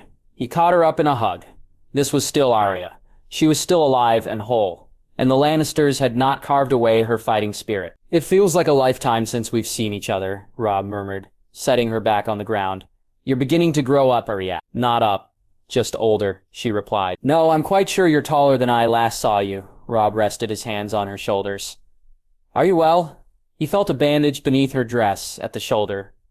"What's this?" "That's nothing," Arya said. "There was an incident, but it wasn't the Lannisters that time." "That time?" Robb asked. "Was there another time when it was?" "There was a situation with Joffrey," Arya said. "It doesn't matter. It was over a year ago. I'm all right. You should be worried about yourself." "I'm not the one who's a hostage," Robb said. "I'm safe enough." "You're not." Arya ripped his arm. "Listen, Robb, 2 days ago, someone tried to assassinate Lord Tywin." He blinked. "Tried? He's still alive as of this morning, but he won't be in the throne room today when Joffrey receives you. Do you understand what that means?" Robb's jaw clenched. That Lord Tywin chose a poor time to almost die. Someone chose, at least. Arya looked up at him. "I think Joffrey was behind the attempt. I don't have time to tell the whole story now, and I can't stay or they might think I know something. But Joffrey is hungry for blood and war." "Do you think he'll execute me at court?" Robb asked. "No, but he might throw you in a black cell and sentence you to death." She looked up at him, a fierceness in her gray eyes. "Don't worry, I'll handle it. You will be fine, Robb." Robb shook his head. Arya had watched their father die over 2 years ago. She had suffered so much, but if Joffrey tried to kill him, she wouldn't be able to do anything. "How will you handle it, Arya? Just trust me." Arya squeezed his hand. "I have to go." Then without another word, she swept from the room. Robb's hand was shaking as he rested it against his sword. He longed for the ice-cold northern winds. He longed for home, but he had come south to the wolf trap, where his father had been ensnared, and there was no turning back now. If it came to a fight, he would die with a sword in his hand. Arya kept waiting for an announcement of the king's death. She spent the whole morning listening for the bells, listening for cries in the halls, listening for chaos. She heard none of it. "Please, Yakin," she thought. "Please be quick." Anxiety made it impossible for her to eat. Shay tried to force food upon her, but she turned it all down. "Your brother is here," Shay said. "Be happy. Eat." "My brother could die here like my father," Arya muttered. "I don't think I will eat until he leaves alive." "How will starving yourself help him?" Shay asked. It wouldn't, but still, Arya could not stomach food. Just before noon, Arya made her way to the throne room as fast as her feet would carry her. She found a place with a clear view of the throne, where Joffrey was already seated, looking particularly smug. He was still alive and vicious, his malicious green eyes trained on Robb. Her brother stood in the center of the court, surrounded by his men, but his men would not be enough to defend him against the king's guard or the Lannister men stationed around the throne room. There were more than usual. Arya could see it. Amongst the many nobles who had crowded inside, just as many soldiers stood, all with swords. She was suddenly conscious of the knife up her sleeve, the metal resting against her forearm. If Jackson did not intervene, would she have to use it? "You would die for it," a small voice inside of her said. "If I die killing Joffrey, so be it," Arya thought. "They will sing songs about this day. You stand in the presence of King Joffrey Baratheon, first of his name, protector of the realm." Robb did indeed stand before him. before the Iron Throne, but he did not, for a second, look weak. He held Joffrey's gaze and stood his ground with the pride of a wolf. In truth, he looked more a king than the boy sitting on the throne. If he was afraid, he did not show it for a moment. "Lord Stark," Joffrey called out. "It has been some time since we last saw each other." "It has, your grace," Robb said. Arya knew the title must have tasted like poison, but he said it all the same. Her brother was better at hiding his hate than she was. "We've both been fighting wars." "Yes, I suppose your rebellion did qualify as a war," Joffrey said. "But it's over now, isn't it? Time for you to kneel before your king." Robb held his gaze for a pause. Then he slowly bent the knee. Arya hated to watch it. She hated that her brother had to kneel at all. In the back of her mind, she blamed herself for that. If only Lord Tywin had not captured her, then maybe he would not have had to surrender. "I do on this day proclaim that Joffrey Baratheon is the one true king of Westeros," Robb said. "The 7 kingdoms, including the north, belong to him. My sword belongs to the realm, and he is the protector of the realm. I vow to serve loyally from this day until my last day." Murmurs swept through the crowd. Arya dug her nails into her palms as she looked from Robb to Joffrey. "What a relief to hear you say so." Joffrey stood from his throne, perhaps an effort to make himself even taller. "A shame that you did not ride south earlier when your father turned traitor. Instead, you raised your banners against me, tried to rob me of the north." He tilted his head to the side. "Does simply kneeling forgive that?" "I do not simply kneel," Robb said. "I crushed a different rebellion for you. The Greyjoys are dead." "You both rebelled," Joffrey said. "So why do we crush them but let the Starks stand tall? That doesn't make sense, does it?" "I suppose that is up to you, your grace." Robb added the title almost as an afterthought as he looked up at Joffrey. There was no fear in his eyes, but Arya feared for him. She feared for him very much. And then, "How do I know your words are true?" Joffrey asked, pacing back and forth in front of the throne. "In just this past month, 2 attempts have been made on the lives of my family. Someone tried to kill my brother. Someone tried to kill my grandfather. We have evidence to suggest that the culprit is from the north." "Liar," Arya wanted to snarl. "You're a liar and a coward. Just like that day by the river, I should have run you through then." "If there has been any plot against your family, I had nothing to do with it," Robb said. "I keep my word." "Do you?" Joffrey asked. "Like your traitor father?" Rage seemed to roll through Robb's shoulders, and silver fire blazed in his eyes. But he did not rise to the bait. He just stared. His gaze seemed to unsettle Joffrey, and the boy glanced around. "Well, I suppose we will get to the truth of it." The guards in the crowd shifted, began to surge forward. Arya reached up her sleeve and grasped her knife. But just then, the king coughed and swayed. His next order got caught in his throat, and everything stilled. He coughed again, trying to get the words out, but none came. Instead, a trail of red seeped from his nose. "Joffrey," Cersei stood from her seat beside the throne and moved toward her son, resting a hand on his arm. He waved her off, stumbling backwards, but he slipped and collapsed back into his chair. One of the blades impaled him through the shoulder. His whole body trembled. In that moment, everyone understood. The king was dying. Erzio would remember the next few moments for the rest of her life, nearly as clearly as the day of her father's execution. As Joffrey coughed and twitched and bled on the throne, the king's guard rushed to his side. Rube took a step back, and his guards closed in around him on instinct. The nobles screamed and murmured. And as Arya looked out among them, she saw Jaqen standing in the midst of the crowd, looking right at her. He raised his finger and tapped just under his eye. "Cut it very close, didn't you?" Arya thought. Slowly she looked back to Joffrey, still riding on his throne, blood streaming from his nose and mouth and eyes. And eyes. Arya could not quite describe how powerful she felt then. Watching the life leave the wretched boy, watching him bleed. Over 2 years ago, he had asked for her father's head, and by speaking his name, Arya had reaped vengeance upon him. How sweet it tasted. A few seconds later, the moment ended, and Joffrey went still on the throne. Cersei fell to her knees beside him, her face twisted with grief. It was amazing to Arya that anyone could love such a monster. But still she felt the grim satisfaction of victory. This is how it feels, Cersei. When someone rips away something you love, does it hurt? Do you understand? But the satisfaction vanished as Cersei looked up at her brother. Your people planned this, she hissed. You did this. Robb straightened. No, we didn't. We only just arrived in the capital. How could we have done anything to the king? Liars, you did. This is your doing, Cersei screeched. Guards, arrest them at once. They plotted to kill the king. Arrest them. No, Arya thought. They didn't. It wasn't them. But she could not say a word. Joffrey Baratheon was dead. Arya's third name. But Robb was still in danger. Arya expected to feel relieved when Joffrey died. Instead, she felt equal parts terrified and furious. Furious at herself for not predicting this, and furious at Jaqen for engineering this death at the worst possible time. She let Jaqen know as much when she found him waiting for her in the practice room. Why then? Why exactly at that moment? She snapped.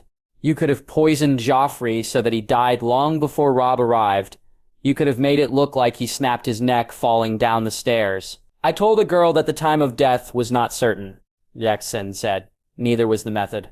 Only death of the name. And that I have given you. You may have killed my brother in the process, Arya muttered. And me, if Cersei decides I was involved. For now, at least, Cersei had not turned her eyes on Arya. Perhaps because she saved her son and father in the past. That made her look innocent enough. But she didn't expect that to last forever. If a girl worries for herself, then perhaps she should take the chance to escape, Jaqen said. She could come with me across the narrow sea. What would I do there? Arya asked.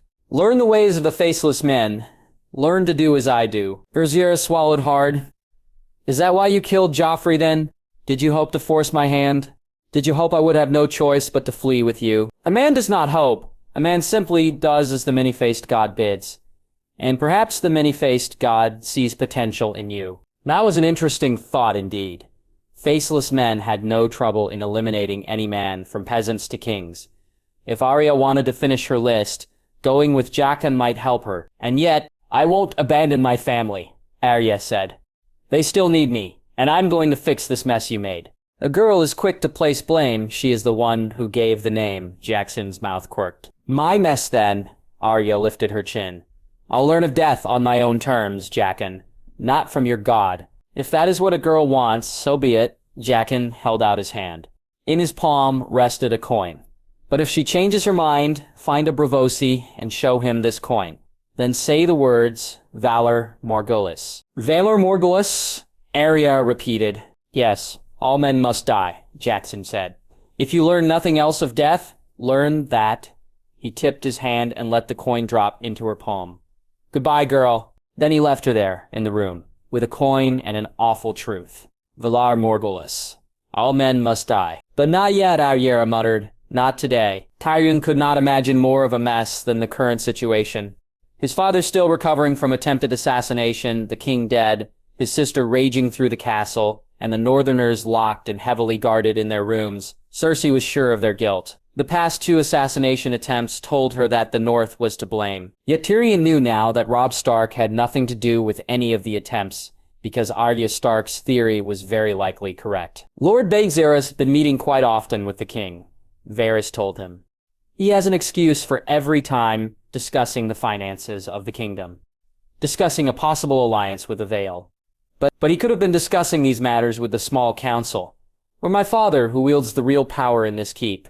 Tyrion said, Joffrey doesn't have a mind for strategy, he has a mind for violence. But he knew he needed someone subtle to help him kill my father, so he reached out to Littlefinger. Littlefinger does share his taste for chaos, Varys said. There is nothing linking Littlefinger to the assassins or the poison. He has been very careful. It's still only a theory, he shrugged. But it is a theory I like. The Stark girl is proving to be rather shrewd. More shrewd than her father, certainly, Tyrion said. What do you think Lord Stark would say if he could see his daughter now? I don't pretend to know the thoughts of a dead man, Varys said. You pretend to know the thoughts of all living men. Why not dead ones? Tyrion asked. Varys's mouth twitched. Lord Eddard Stark would fear greatly for his daughter. Not for her life, though. He'd fear your father's impact on her. Tyrion exhaled. That's fair. I fear that too. Arya already had a wolfish ruthlessness to her. He saw it in her eyes when she had glared at the king, or stared down his father, or even during a game of Scythe, but it was wild. Untamed. If his father managed to teach her true control, if she combined her tenacity with his mind, she would be damn unstoppable. The poison used to kill Joffrey was different. So I doubt Littlefinger was the culprit, Varys continued. He would have used the same poison to cast blame on the Northerners. Besides, this was a slow-acting poison.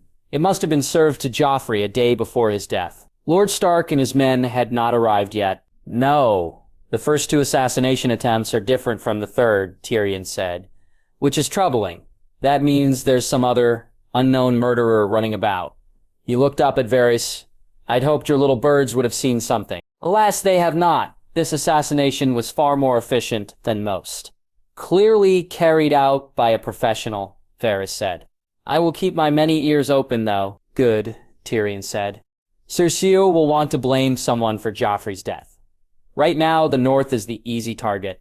If we manage to convince her that Robb Stark had nothing to do with this, well, she'll find another target. Maybe the Stark girl. Maybe me.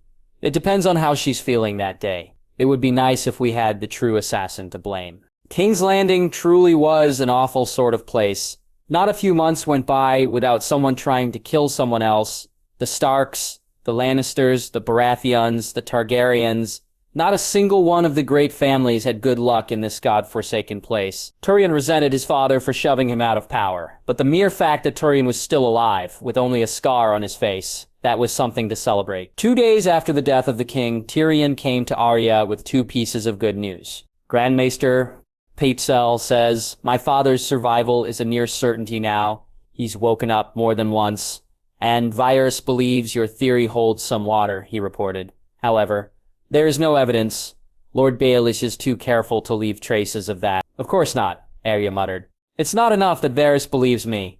We need proof to convince Cersei that Robb is not to blame. True, even then she may choose not to hear us, Tyrion said.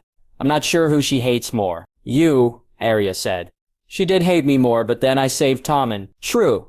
The point is, Cersei won't listen to reason from us. But she will listen to your father, Arya said. If we can convince him of my theory... Correct, Tyrion said. Even he will require some kind of proof. He does not want to fall back into war with the North, but he can't be seen releasing a traitor to the crown either. That will make him look weak. Arya swallowed hard, pacing back and forth, as she tried to think of some sort of solution. Could she forge proof? No, she had no idea how to go about that. But maybe... What if Littlefinger confessed? Arya asked, but Tyrion gave her a look. That would never happen. Put Littlefinger on trial, and he'll lie better than any man. You're right, Yadya said. So he can't know he's on trial. Tyrion titled his head to the side. You have some kind of scheme in mind, don't you, Lady Arya? A scheme, and a gamble, Arya said. But it's something. Tywin had not expected to wake. In the twist of feverish dreams, he thought he was already dead and plunging toward the 7 hells. He had accepted that, and yet the pain of the poison burning through his body kept him on the edge of life. He waited for it to kill him at last. It never did. His dreams were full of faces, long dead and rotting in the ground.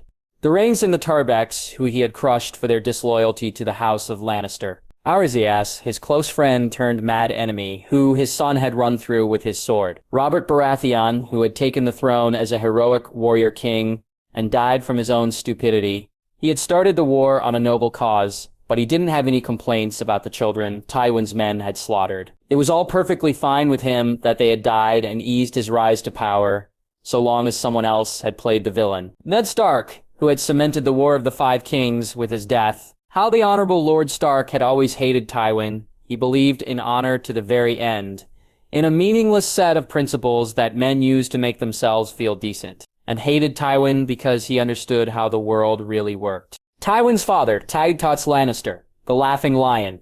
He had believed in the good of people, which was almost worse than believing in honor. People had used him his whole life, and he laughed through it all, as if it meant nothing. Tywin had cleaned up every bit of damage he wrought with ruthless efficiency. He had hated that smile of his at times, and missed it at others. Johanna, 7 hells. How he had always tried not to think of her, but in the grips of fever, how could he not? He distrusted laughter and smiling, yet she seemed to force it from him with her wit.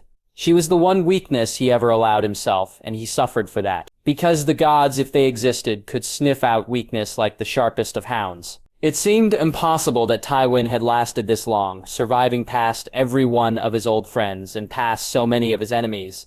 The Targaryens, the Baratheons, the Greyjoys, the Rennes, the Tarbecks. How many more houses could he possibly outlast before something killed him? It would not have surprised him if he did not wake up. And yet, he did. The first time he woke, he was barely aware of anything around him.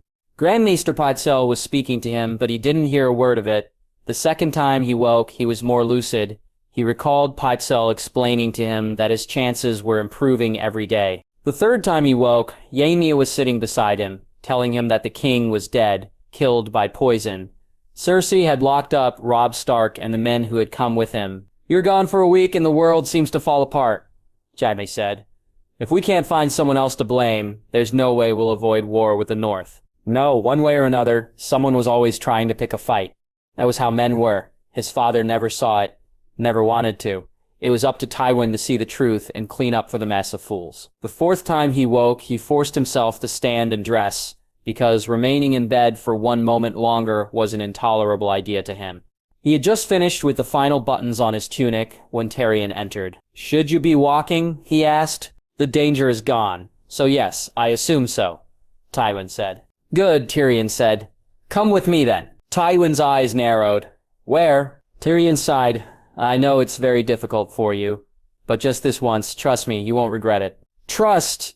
Tywin didn't trust anyone, but he would rather follow his disappointment of a son than stay in this room any longer. Fine then. Arya waited in her practice room, her hands shaking and her heart ramming against her chest. She was waiting for a visitor who might not come, and in the silence she rehearsed her lies over and over in her head. Arya Stark was not a liar by nature. Her father had taught her honesty, so she did not lie about her feelings or her thoughts.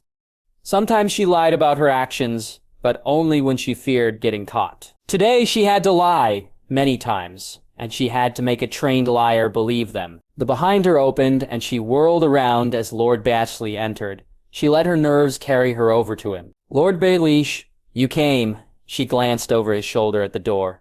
"Did anyone see you?" "It is likely," Lord Baelish said. "This place is not as secret as you think. Many people know you come here." Arya bit at the inside of her cheek, trying to look nervous. Really, she did not have to act. "You needn't worry, no one is listening to us right now," Lord Baxley said. "Check in the hall if you'd like." "I don't need to." Arya swept past him and closed the door. "I won't bother with small talk, Lord Baelish. My brother is imprisoned and I need your help to set him free." Lord Baelish raised an eyebrow. "Do you, and why would I help you with that?" "He is Cersei's #1 suspect for all of these assassinations that have been happening." "But you know he didn't do it," Arya said. "Do I?" "Yes," Arya said. "Because you're the one who arranged them." Littlefinger's eyes narrowed only slightly and she hurried on. "Don't worry, I haven't mentioned it to anyone. It's not that I really mind that you try to kill Lord Tywin, or that you killed the king. I hated Joffrey and Lord Tywin is my captor. Since he is still recovering, this may be my only chance to escape this city." Littlefinger observed her. "Escape? You know well enough that if your brother and you escaped, that would start a war." "Then it starts a war," Arya said. "Winter is nearly upon us. The Starks can outlast the Lannisters in the cold. I don't mind a war if I can return to my family. I don't mind a war if Robb lives. And why would I help you? Perhaps I want peace," Littlefinger said. "No, you don't," Arya said. "There's no chaos in peace. Chaos creates an opportunity, right?" "Clever girl. You absorb every word you hear," Littlefinger said. "You're right. I don't want peace, and neither did the king. Everything I did was on his orders. You see, except for killing him," Arya said. "I didn't kill him. That was someone else. Though I suppose that someone else only played more into my plans. I did hope he might die, one way or another." Littlefinger studied her. "Tell me, if you wanted Lord Tywin dead, why did you protect him?" "Because I thought I needed him to keep my brother alive," Arya said. "I won't need him anymore if you help us escape. Please. I'll do whatever you need." "What makes you think I need anything from you?" Littlefinger asked. Arya looked down at her feet. "I don't know, but I'm willing to kill if I have to." "Brave of you," Littlefinger said. "A Stark who does not mind their abilities being used for a dishonorable purpose. You're not much like your father." Arya glared up at him. "Family comes before honor. I'll do 1,000 dishonorable things to protect them." Littlefinger smirked. He was starting to buy into her game. She could see it happening, little by little. He was intrigued. I may be able to help you, but only if my investments are assured. This war between the Starks and the Lannisters will never happen if Lord Tywin lives. Agrizia swallowed slowly and deliberately. So you want me to kill him? Yes, and in the chaos, perhaps that creates an opportunity for you and your brother to slip away, Littlefinger said. I can't make promises for the other Northmen, of course. Fine, Arya said. Robb comes first. You're a ruthless little thing, aren't you? Those are your people. People die every day, and I only have so much room in my heart to care. Littlefinger chuckled. So cold. Your father would chide you for such a comment. Arya glared at him. My father is dead. He can't chide me for anything anymore because Joffrey killed him, and now Joffrey is dead too. You must feel happy for that. I'll feel better when my brother is safe, Arya said. So, Joffrey ordered you to arrange for Tommen and Lord Tywin's deaths? Lord Tywin, I understand, but his own little brother. Joffrey has never had fond feelings for the boy, and this War of Five Kings made him paranoid about brothers. Perhaps watching Stannis and Renly inspired him, Littlefinger said, and he thought it would be easier to blame the North if two members of the family died, the beloved prince and the ruthless Hand. What did he promise you? Arya asked. Wealth and power beyond my wildest dreams. I believe he meant to give me Winterfell. He was very confident that he could destroy the Starks. Lord Badius shrugged. Who knows if he would have succeeded. But I would have found my way regardless. Because Lord Tyr wouldn't be there to keep an eye on you, Arya said. Yes, he's never really trusted me, Littlefinger admitted, nor has he thought much of me. I'm not from a powerful family, you see.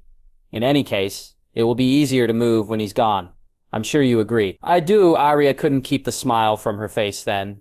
Thank you, Lord Baelish. The door opened them and Tyrion entered, followed closely behind by Ser Bronn. Yes, thank you, Lord Baxley. Your honesty is much appreciated. Littlefinger looked startled to see Tyrion, but he shockingly kept his composure. Lord Tyrion, up to your old tricks again? I've told you before, Trick makes it seem like we have a playful relationship, and we don't, Tyrion said. No, you're right, Littlefinger said. And we'll have even less of one when I tell your sister that you conspired with the Northerners in these assassinations, Lord Tyrion. Tyrion smiled.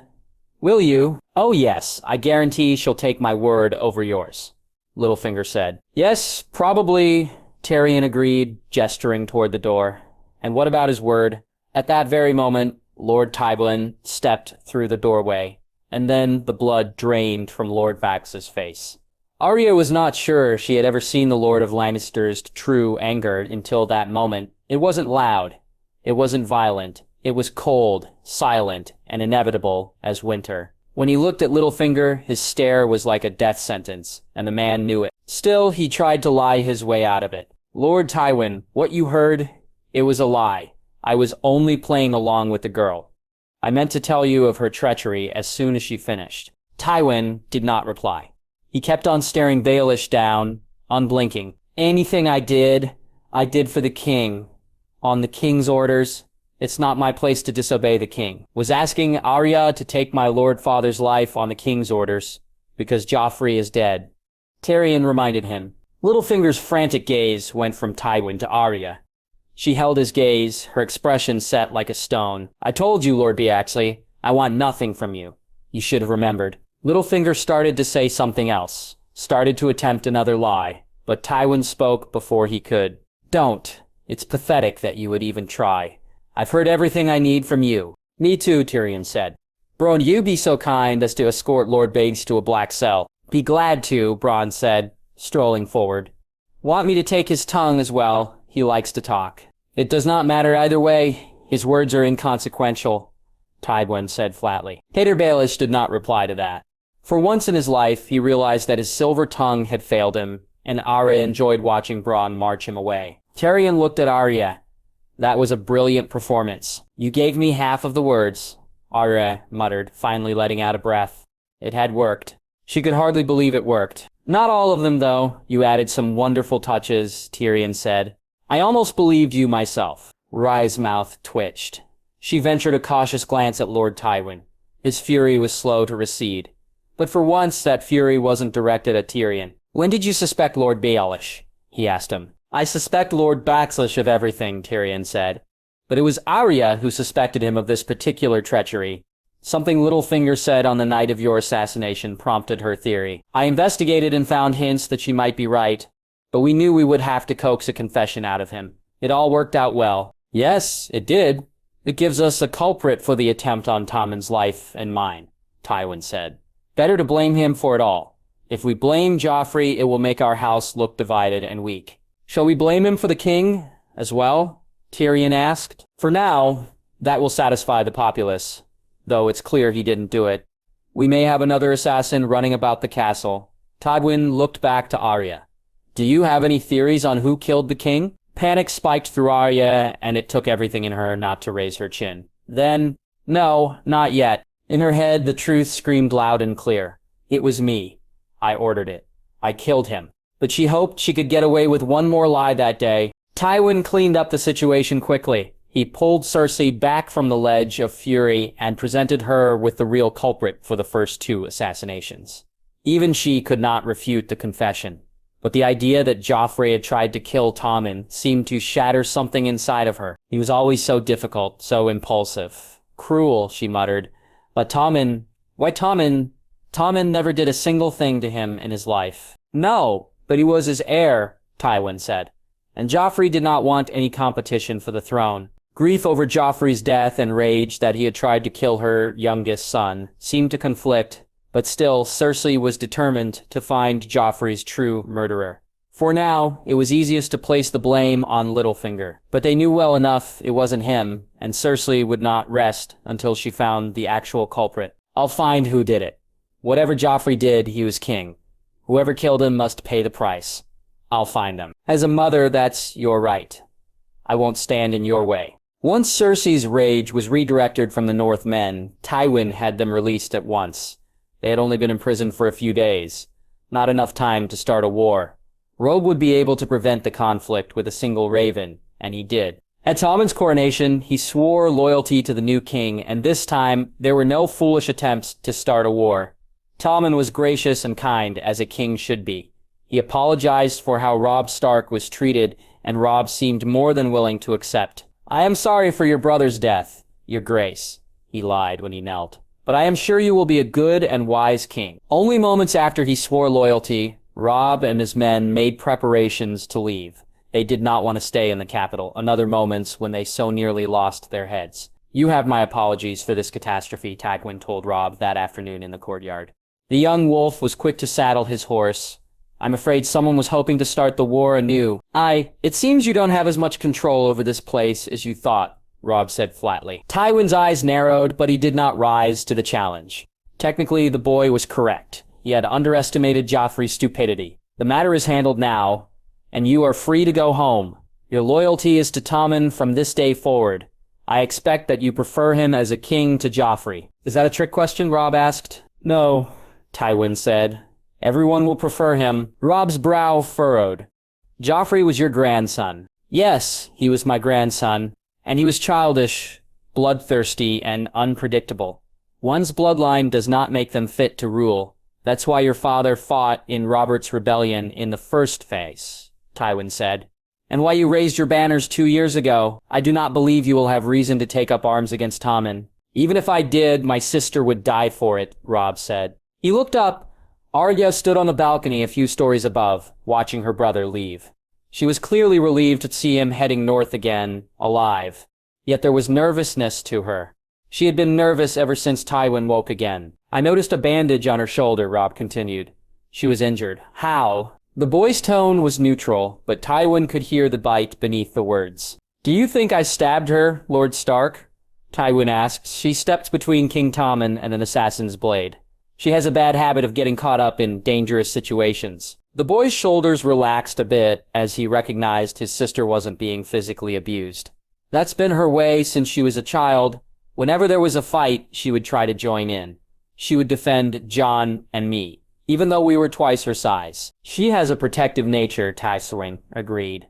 It seems to be a Stark family trait. Yes, Robb said firmly. There was a warning in his eyes and voice. It is. Tywin looked back to the young wolf. Don't worry for your sister. She will be safe here. No one is safe here. You weren't safe here, Robb pointed out. No, Tywin said. Nonetheless, I will do everything in my power to keep her alive and unharmed, so long as you play your role as Warden of the North." After a long pause, Robb nodded. "We still have peace, Lord Tywin. I am in no mood to fight anymore." "None of us are," Tywin said. "Safe travels, Lord Stark." Robb nodded. He raised his hand in one last farewell to Arya. "We'll see each other again." The girl smiled and waved in return. Someday soon, she lingered there until Robb and his men had left the courtyard. Then she glanced down at Tywin one more time when she noticed him watching her. That nervousness seemed to spike in her eyes again. She gave him a nod and backed into the shadows. She was hiding something, keeping some dangerous secret. Tywin could see it in her eyes and in the hitch of her shoulders when she looked at him. Arya was a better liar than most Starks, but she still had a great deal to learn. Saying goodbye to Robb had been difficult for Arya, but it was considerably easier than watching him lose his head. Robb was rather overwhelmed by everything since he had arrived in the capital. It had been one shocking turn of events after another. "I don't know how you've survived this place for so long," Robb had said before he left. "Nothing sits still and someone is always dying." "Not all the time," Arya said. "Just mostly.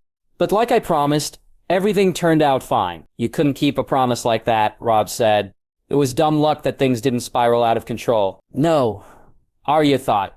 It was by design, but she could not tell Robb the truth. She did not trust anyone with the truth. Kingslaying was a great crime, even if the king was hated. Jaime Lannister had taught her that much, and she didn't want her older brother to look at her any differently. From the balcony overlooking the courtyard, she watched Robb talking to Lord Tywin one last time, and she watched him leave. He was scarcely out of sight, and already she missed him. But better he be far away from her than trapped in this viper's nest. Below, Lord Tywin was watching her again, his gaze unreadable. Arya felt the skin on the back of her neck prickle, and a little voice whispered in the back of her mind, "He knows. He's found you out." "He can't know," she thought, "but he suspects." Arya swallowed hard and gave the Lord of Lannister a nod before backing into the shadows out of his view. Joffrey had tried to kill Tywin, but he was the king and he was his grandson. If he found out, well, he might see her as a true danger. Too much trouble to keep around. She could not trust anyone with this truth. The next few days were surprisingly quiet. Following Tommen's coronation and Robb's departure, Arya felt as if she could breathe again. She stayed well out of Cersei's way, because she was still eager to find Joffrey's true killer, and she stayed well out of Tywin's way because his gaze threatened to draw out all of her secrets. Instead, she spent time with people who did not suspect her of regicide. Tyrion was one. He was in a rather good mood following Lord Barris's imprisonment. "Even father can't quite find a reason to hate me right now," Tyrion said. "I helped find his attempted murderer. He has to pay that debt by not saying anything insulting. At least for a few days." "You two have an awful relationship," Orizia observed, making her next move in Saiva. This game was lasting longer than usual, and she was doing rather well. She had chosen to use the Broken King this time for her play. She felt sorry that it never got any use. Maybe it was good luck. Tyrion raised his glass of wine. "That we do." Bronn smirked from the other side of the room, where he cleaned his nails with his knife. Half of Lord Tyrion's personality is built on that tense relationship. If you took that away, what would be left? "My charming personality? My skill at drinking games?" Tyrion asked. "Your charming personality is your defense against your father insulting you. And you drink because you don't feel loved," Bronn said. Tyrion glared at him. "You're beginning to know me too well. Maybe I should replace you." "You won't, though. I can do whatever I want." "Aye, but you won't." "Shut up, Podrick." More wine. Podrick hurried to obey. The poor boy was so quiet and kind compared to most people in King's Landing, like Tommen, but without being royalty. Arya wondered how well Tommen was adjusting to life as a royal. She hadn't seen him lately, because he had been so busy with suddenly becoming king. "I should thank you for keeping him drunk today, Pod," Arya told Podrick as she made her next play. Tyrion gave her a look, and why's that? Arya sat back in her seat. "Because I just won." "You..." Tyrion's brow furrowed, and he sat forward in his seat to look closer. "Well, fuck me. You did. How did you do that?" "Wine and talking about your father distracts you," Arya smirked. "The strategy goes beyond the board." Bronn snickered. "See, we all have you figured out, Lannister." Tyrion sighed, looking up at Arya. "You are becoming very dangerous, Lady Stark." Rosier bid back a smile. "Dangerous?" For winning a game? Yes, Tyrion said.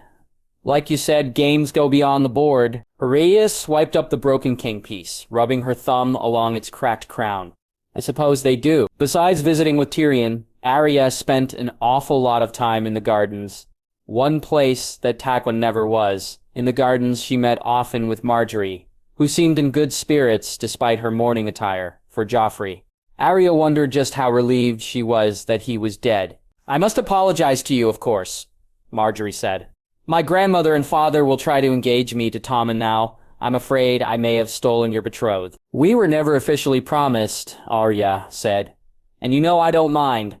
Tommen will be happy with you. He may have been happy with you as well, Marjorie said. And this has cost you the title of queen. A title I did not want at all, Arya said. Being queen is a terrifying idea. I can't even imagine being responsible for the crown. She made a face, and I would have to bear heirs for the throne. Marjorie laughed. That's true. I will have many responsibilities, but I've been training for them my whole life. She patted Arya's arm. I'm sure you will find another good match. Lord Tywin will find one. You mean? Arya sighed. I won't have a choice in the matter. Marjorie gave her a sympathetic smile. Well, I doubt he will give you to someone awful. Why wouldn't he? Arya asked. He was willing to marry you to his grandson.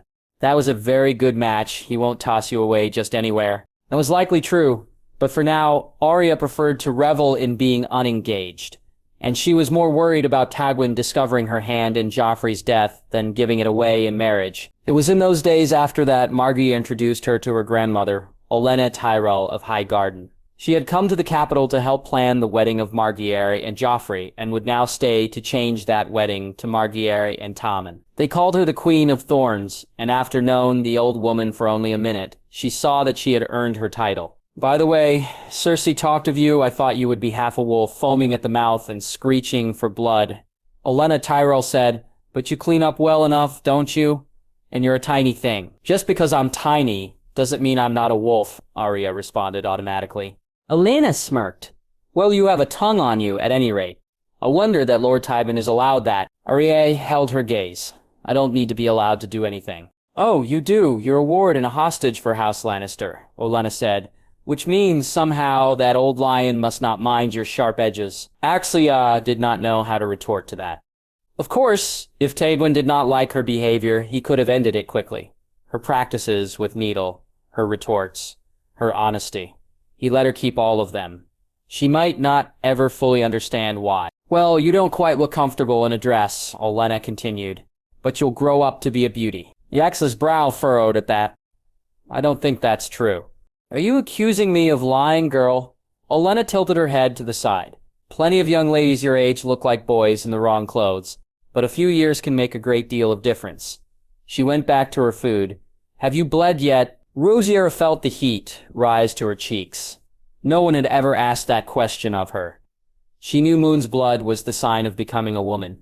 Part of her hoped it would never come. Grandmother, don't interrogate the girl, Margaery said with a little laugh. I'm not interrogating, I'm asking. Olenna glanced up at Arya. Well, no, Arya murmured. Olenna seemed unbothered by this. Once you do, your body will change a great deal more. Your dresses will begin to flatter you if you choose the right ones. Margaery should be able to help you. I would be honored to help, Margaery said. I think you would look quite good in blue, Lady Arya. Blue and green, perhaps. She glanced at her grandmother. She has the right color for Highgarden, don't you think? Yes, Olenna said. A budding flower. Rosiera had never been compared to a flower in her life. It was always Sansa whose good looks and grace were praised. She could never imagine being a true beauty. Then again, Lady Olenna did not seem like one to lie. She enjoyed the company of the Queen of Thorns and of Margaery. The royal wedding was only a fortnight off, and it seemed the whole of the court was eager to move on from the war and Joffrey.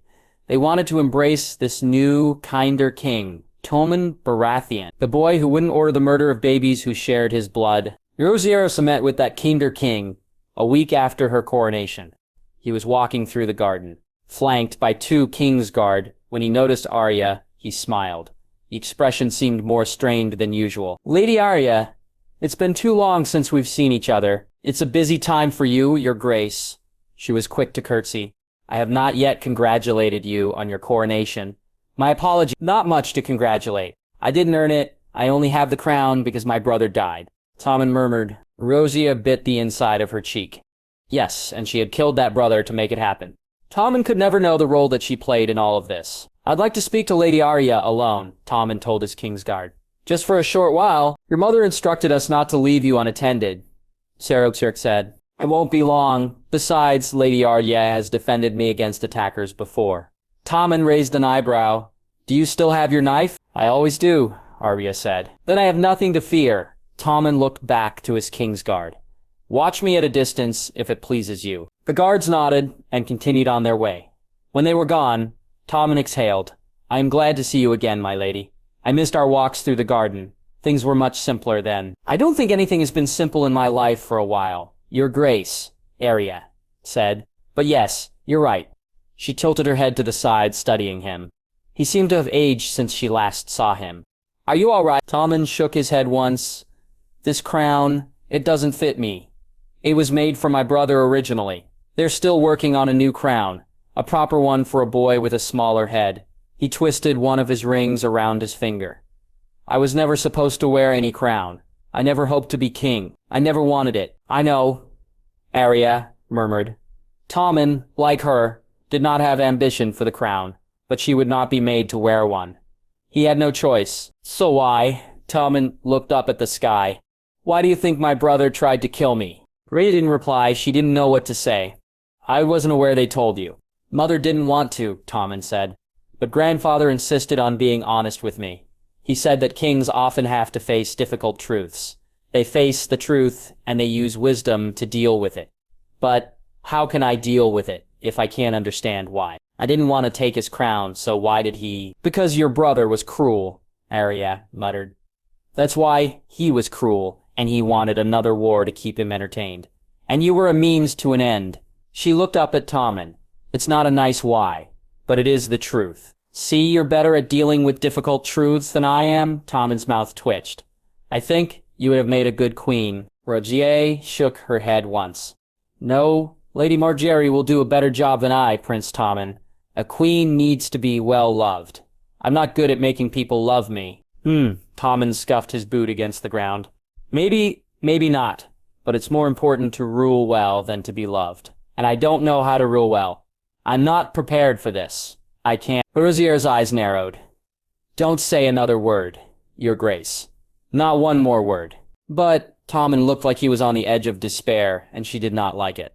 Arya reached out and jabbed him hard in the shoulder. Hey, look at me, he did, surprised that she had pushed him at all. It was perhaps not a smart idea, but she didn't want to see him spiral into uncertainty. It doesn't matter if you're unprepared. It doesn't matter if you're weak or stupid or anything else. You'll be a better king than your brother because you give half a damn about other people. There's no possible way you can do worse than him. He caused the War of the Five Keeks. He was a vicious, awful person. You can punish me for saying it, Your Grace, but it's true. I'm not going to punish you, Tommen said, bewildered. Good. Arya's fists clenched. Don't punish yourself either. And don't waste any more thought on him or any more thought on self-doubt. It won't do you any good. You're king now and you have to accept that responsibility. Others will help you fill in the gaps. Your grandfather, your uncles, your mother, your small council. But you will be a good king. And if you're a bad one, well, I'll owe you to your face. Tommen's lips twitched into a smile. I hope you will. I hope you won't be afraid of me like you were of my brother. I wasn't afraid of your brother, Arya muttered. I was, Tommen said. You're right. He was cruel, and he doesn't deserve my thoughts. He shook his head. I'm not sure I can stop doubting myself, but I'll make an effort. That's a start, Arya said. Tommen smiled for real this time. A full smile. We're not engaged any longer, my lady, but if we happen to be passing each other in the garden, then we'll talk again. Arya smiled. He was right, after all. It was simpler back then, walking through the maze, before the mysterious assassination attempts, the plotting for war. Before Arya had killed a king, Arosia's secret pressed at her like a thumb on an open wound.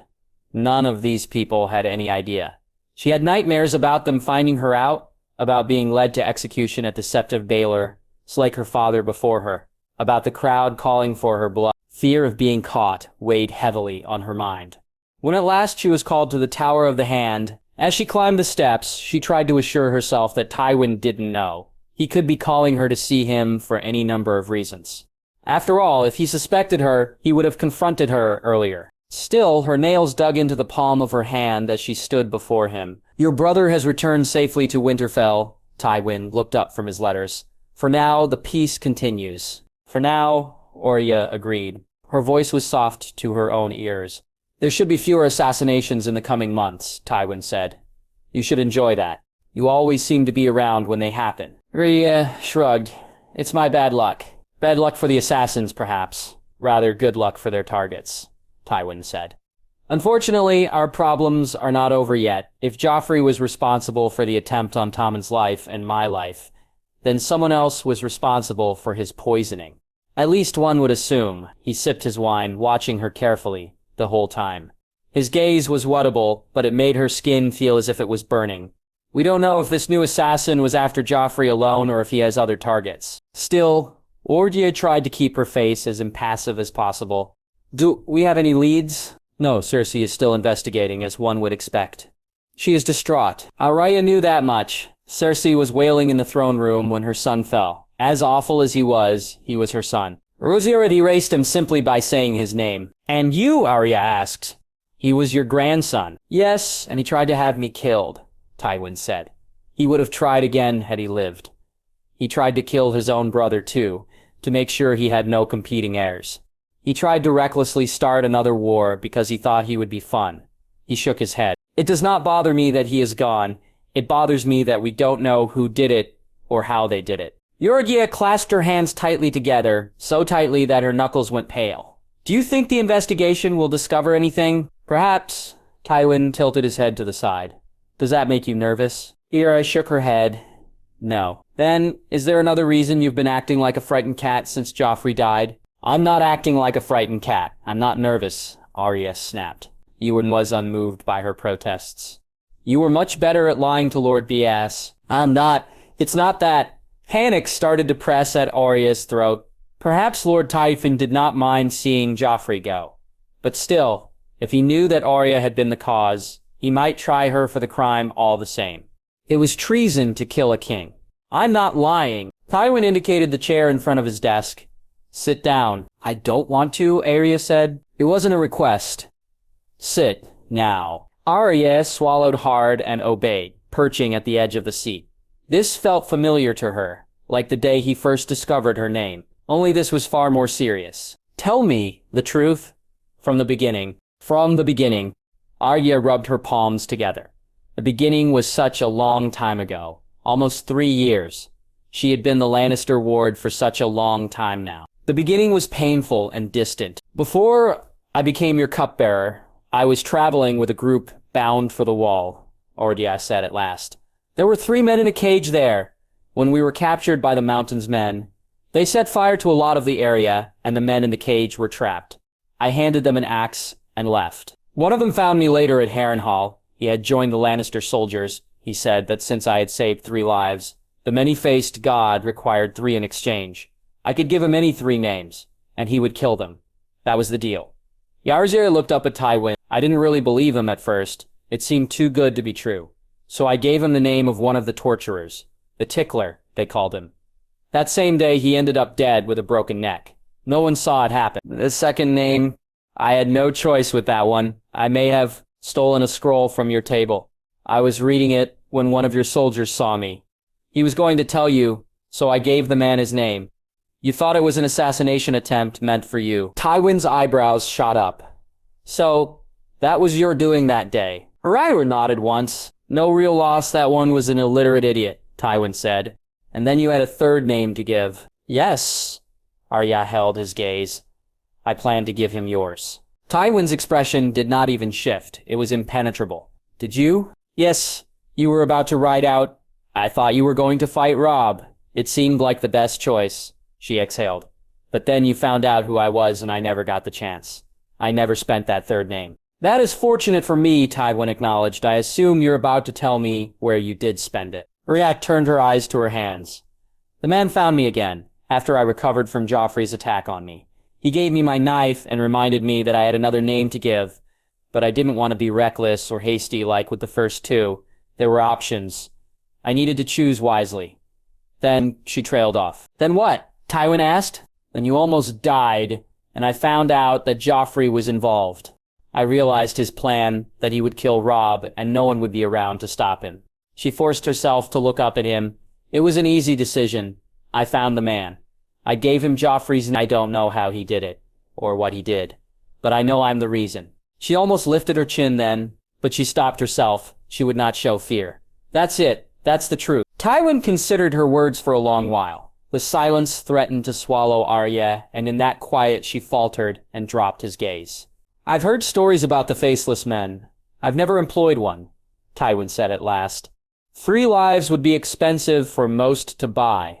You stumbled into your contract by chance. Because I saved some men in a cage, Arya murmured. I didn't expect to get something out of it. No, it's never your instinct to leave a man for dead, is it? Tywin asked. Arya did not reply. She studied her hands. Look at me, Tywin said. Arya did. His expression was not quite as cold as she expected. There was no anger at all. Kinslaying is a great crime, Tywin said. But if you told me the truth, it seems you are not the one who poisoned Joffrey. Aguiar's brow furrowed. But I'm the one who gave the man... You told the man a name, Tywin said. That's all. You did not even pay him for his trouble. Let the gods decide if that makes you guilty. Arya did not even know what to say. This was not the response she expected at all. She had even admitted to wanting to kill him, but he did not seem to care. Joffrey could not be controlled, not by his mother, and not by me, Tywin said. He would have reaped unspeakable damage across the kingdom, more than he did already by taking your father's head. But now that he's gone, we have a more manageable king who will listen to his advisors and practice patience. You've made things a great deal easier for me. I didn't do it for you, Yak said. I know, nonetheless, I pay my debts, he said. Does anyone else know? No, Arya said. I've told no one. Good! Keep it that way. Do not tell even a trusted friend. Do not tell your family. No one can know, Tywin said. To repay you for keeping us from another war, I will keep your secret. No one will know the part you played in Joffrey's death. For saving my life, I have something else to give you. Arya looked on curiously as he crossed to the back of the room and lifted a long object wrapped in red cloth. He carried it to the desk and set it down between them, pulling back the wrapping. It was a sword. One of the most beautiful swords Arya had ever seen in her life. Her breath caught at the very sight of it. Her gaze went from the blade to Tywin. It was too good to be true. The only one in her life to ever offer her a sword was Jon, and that was a blade for a child. This was not. It was real. It was sharp. This was a knight's blade. You're clearly not playing at fighting, and a sword is better protection than that tiny knife, Tywin said. Don't carry it openly around the keep. You'll get more attention than you want, but it is yours. Cautiously, Arya stood and lifted the blade. It was surprisingly light for its size. She drew it from its sheath and practiced turning it in her hand a few times. She couldn't help but smile. The hilt fit her hand well, and it was perfectly balanced. The blade itself was almost impossibly sharp. It looks like Valyrian steel. It is, Tywin said. And it's right that you should have it. Arya's fingers glided over the flat of the blade. Why is it right? Because, Tywin said, it was reforged from your father's sword. Rosier's eyes widened, and she looked up at him. My father's sword? The original weapon was too large for most men to wield comfortably. You would not have been able to lift it, Tywin said. That one you can. It's still his blade, just a different shape. Arya could not explain the rush of emotion that came over her in that moment. There was anger at first, anger that anyone would tamper with her father's blade. But at the same time, all her childhood, she had watched her father wield his great sword. He was strong and could swing it with just one hand. She had wanted to be like him. Swords often passed from parents to children. Arya had asked her mother once if she might have her father's sword one day. Oh, Arya, her mother had said, your father's sword will go to Robb. You could never manage such a blade. You won't need to.